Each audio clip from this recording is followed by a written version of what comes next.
Hey everyone, I wanted to run you through Photomator and do a tutorial today for you with a picture that I've taken in London. And we're gonna go through and edit it with Photomator.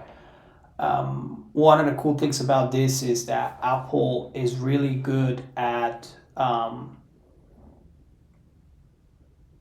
creating products that you can buy right off the bat instead of giving you a subscription so you can then constantly have to pay for the software.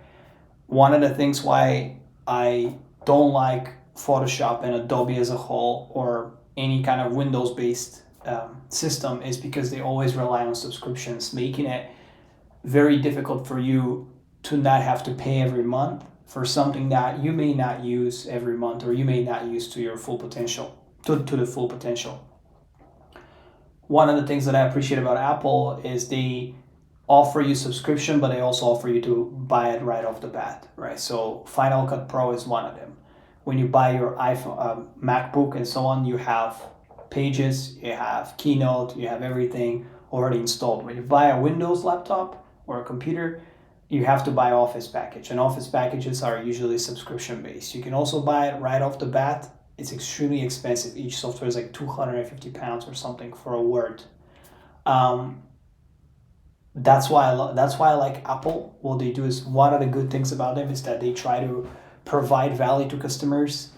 You can buy it right off the bat. So, and another point of Photomator is that it's extremely cheap, right? It's like $29.99 per year. Calculate this per month and see what I'm talking about, right? So if you compare this to Adobe, Adobe is £20 per month. So like when you look at it and then it crashes half the time and so on.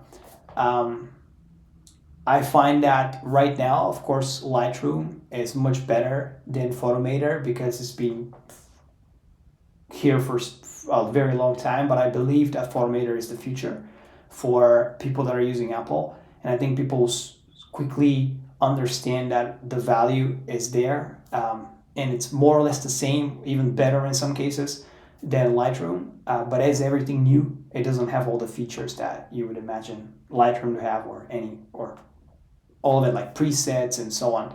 So I want to run you through a editing of one of my pictures here, and to show you how you can use Photomator. So number one, the first thing, let me just put myself here. The first thing that you see when you go into Photomator is quite simple, just your photos and in your albums and so on that you added. Now, one of the things that I find is that when you add albums, all you gotta do is drag them here into this collections, and then you have it there. And it's extremely quick. Honestly, like you can upload like 100 pictures for like no more than 12, 15 seconds. Like raw, I'm talking raw pictures, probably like 1 gigabyte.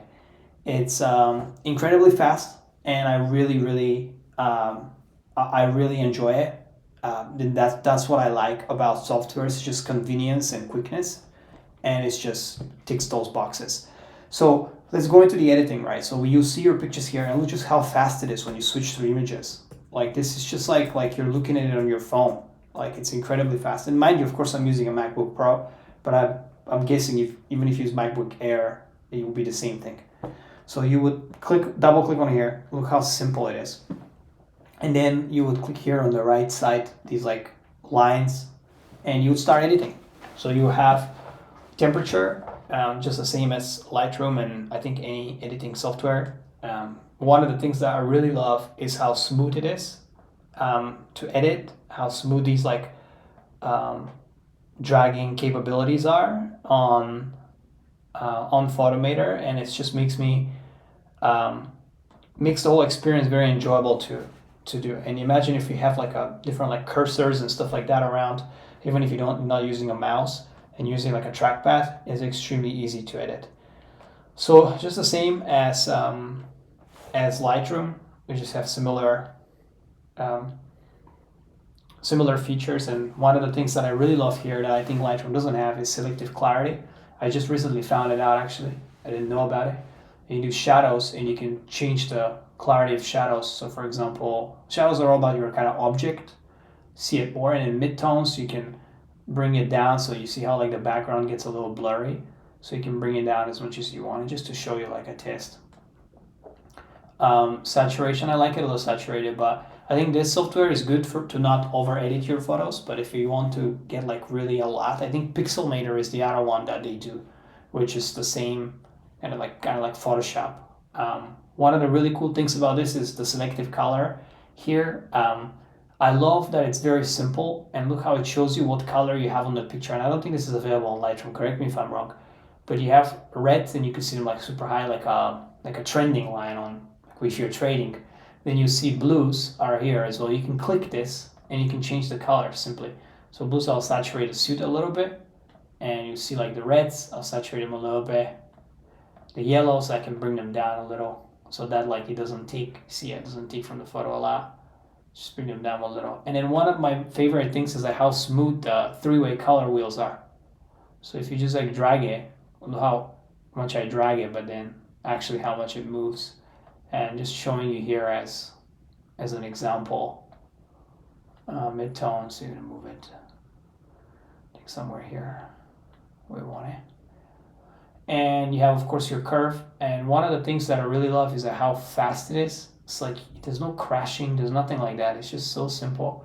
And this is what I love about it. It just makes everything so much better. Now, the coolest feature that if you really want to take your edits to the next level, I don't want to do this because it makes my picture unnatural, but you can replace color, and it's so simple. So you could just, for example, click on this red bus, right? And you can make the bus blue if you want.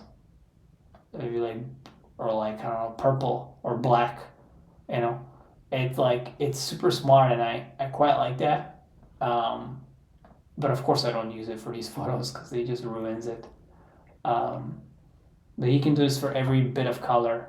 If, say for example, something is messing your picture like a yellow, and it's not, and you're shooting like in a forest and you see something like yellow sign or something that's like super far away, you can just make it green, and it will fade in with the picture. You have fade here as well, as I said, fading. Black and white is really cool as well. It just changes your picture straight away, and then you can just like edit where the emphasis you want to be on, which color of the picture. I love black and white pictures. And then color monochrome is something that I found that is super useful. That's not available in Lightroom, I believe. And right now I set up with sepia because that's the one that I like, because it's like quite old school and I love that. But you can set it up to any color. You can go into blue, for example, and you see how it is like super blue right now. You don't want that. So you want to, like, for example, make it like this, or maybe you want to go to yellow and you want to set it like this. And you just imagine like the capabilities of how much you can edit. And of course you can also do like darken the image completely as well. Back in the day I used to edit my images like that. They were super dark. Now not anymore. My mom used to call me when I would post an image, and then she would say, "Why is your image dark? Are you sad?"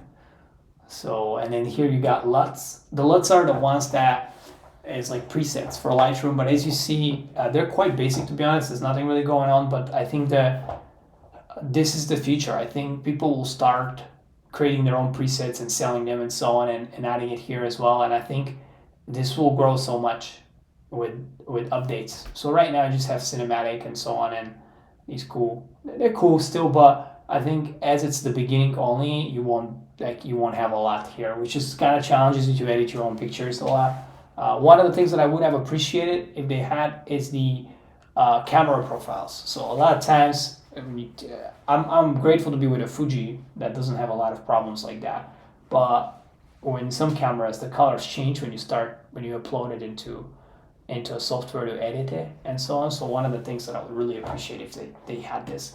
And in Vignette, of course, you have it. It's like every software, and you can change it up. And then grain, and that's it. And then you're kind of done.